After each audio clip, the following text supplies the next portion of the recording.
todos e bem-vindos ao podcast da Cláudia, podcast Odisseia. Neste podcast quero-vos falar de como aprendemos. Este podcast vai ser dividido em várias partes, pois é um tema bastante vasto e assim tenho certeza que vos poderei passar muito mais informação em várias partes diferentes. Vou começar por vos explicar como a memória é uma faculdade extraordinária que envolve muitas áreas do cérebro. O cérebro é a máquina mais avançada e extraordinária que existe. Executa um grande número de tarefas ao mesmo tempo, muito mais do que um computador, e pode armazenar milhões de informações ao longo da vida. Esta faculdade de memorização, embora muito bem conhecida, ainda é um pouco misteriosa. Na verdade, este envolve muitas regiões do cérebro e é baseado em bilhões de neurónios. Quais são as principais áreas de armazenamento? Sabemos atualmente que existem 3 áreas que são responsáveis e principais nesta estrutura de armazenamento, de memorização. A primeira é o córtex entorhinal, no coração do cérebro, que filtra as informações recebidas. O segundo, o hipocampo, que é na base do cérebro, onde se formam as redes neuronais. Em terceiro, o neocórtex, é a camada superior, que é atravessada por redes neuronais formadas no hipocampo, que agora está completo. Os 2 hemisférios do cérebro.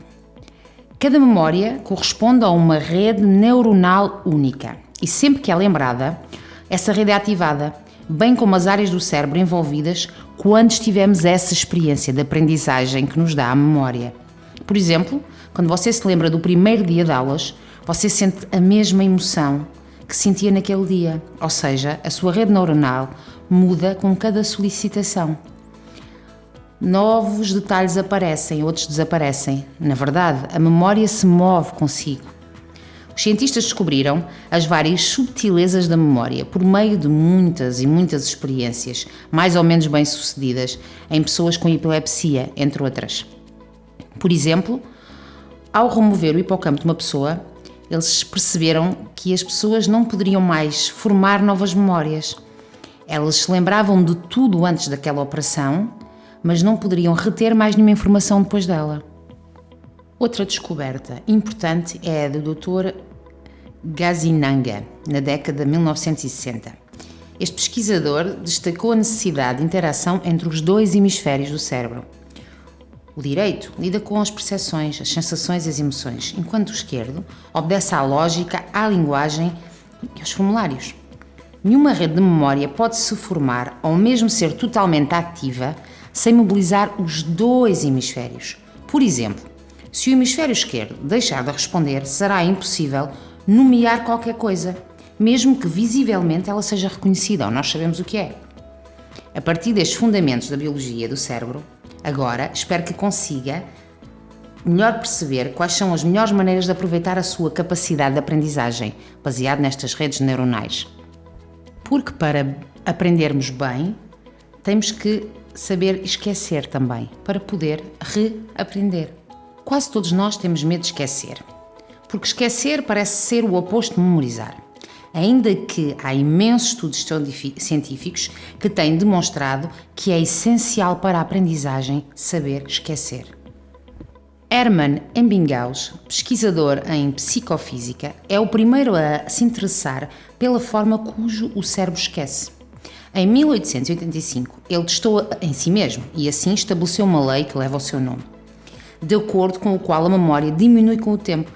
Ela confirma que quanto menos notícias temos acesso, as informações aprendidas são mobilizadas e quanto mais rapidamente elas são esquecidas.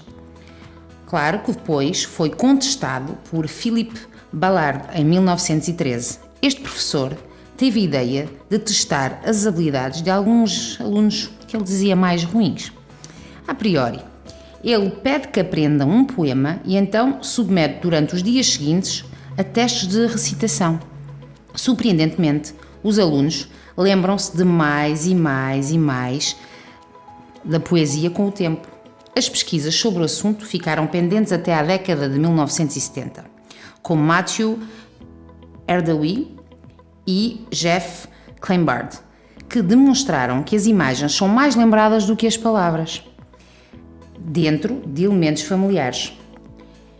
Ebbinghaus baseou seus testes em sílabas sem sentido. Alguns anos depois, o casal de psicólogos Robert é Elizabeth Bjork, do estado da UCLA, deu a teoria de esquecer de aprender e destaca duas capacidades distintas, que são uma herança dos primeiros homens. A primeira é a capacidade de armazenamento, que registra qualquer informação que considera útil. E a segunda é a capacidade de restituição, que traz as memórias à superfície. Ao fazer isso, eles revelaram que nenhuma informação gravada desaparece da memória. Eles dizem que ela só fica inconsciente se não for usada. Assim, trabalharem na sua memória consiste em trabalhar na sua capacidade de restituição.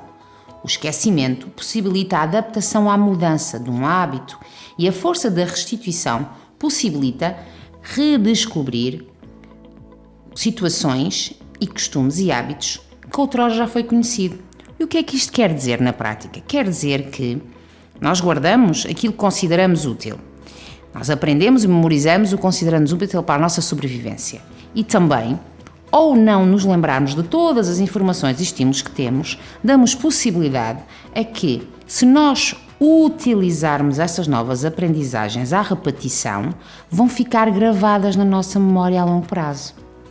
Por isso, se considera uma informação ou uma nova aprendizagem importante, repita, faça revisões, restitua aos seus colegas, aos seus filhos, a quem quiser, mas repasse de novo, vá fazer uma revisão do que aprendeu.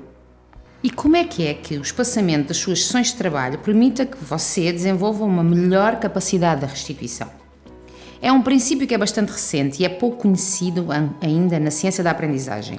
É espaçar os momentos para estudar para melhor memorizar. Está provado, você se lembra mais quando você aprende mais de uma vez. Cramming não é uma estratégia a longo prazo. Assim, já em 1897, o psicólogo austríaco Adolf Jost estabeleceu uma lei segundo a qual, quanto mais tempo nós damos na revisão ao tempo que aprendemos, mais a memória é aumentada. Esta funciona a partir de alguns minutos de intervalo. Mais recentemente, a experiência dos 4 Barings, Harry P. Baring, a sua esposa e filhas, conduziu ao longo de 5 anos, comprovou que a lista de palavras estrangeiras estudadas a cada 2 meses são de 50% mais facilmente memorizadas do que aquelas que são revistas todos os dias. Então, porque queria aprender inglês de forma eficaz, Peter Wozniak desenvolveu um algoritmo para determinar o espaçamento ideal das revisões.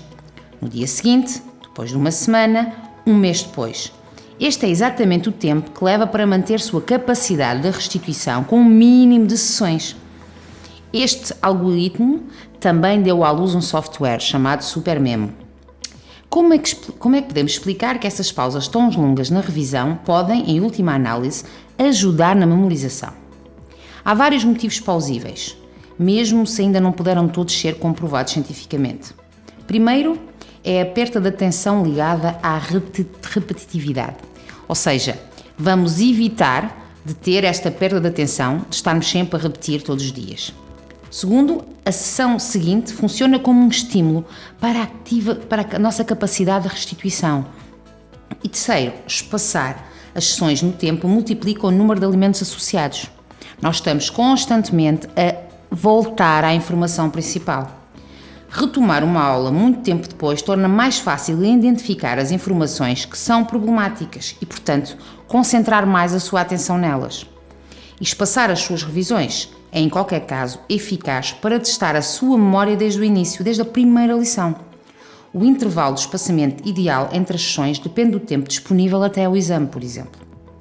De acordo com Melody Winsert e Arnold Fazer, um intervalo de 2 dias é necessário quando o exame acontece em uma semana. Se forem 6 meses, um intervalo de 3 semanas faz mais sentido. Além disso, os intervalos devem ser espaçados ao longo do tempo, 3 semanas e depois 5 semanas, até um lembrete final no dia anterior do exame. Por exemplo, na forma de um teste. E não durante muito tempo, 10, 15 minutos, não mais. Ou seja, o ideal é nós passarmos a nossa revisão. Isso também nos lembra a curva do esquecimento. No dia seguinte, depois de uma semana, mais tarde, um mês depois. Ao fazer estes espaçamentos das suas revisões, está a ajudar o seu cérebro a melhor aprender. E por hoje ficamos por aqui.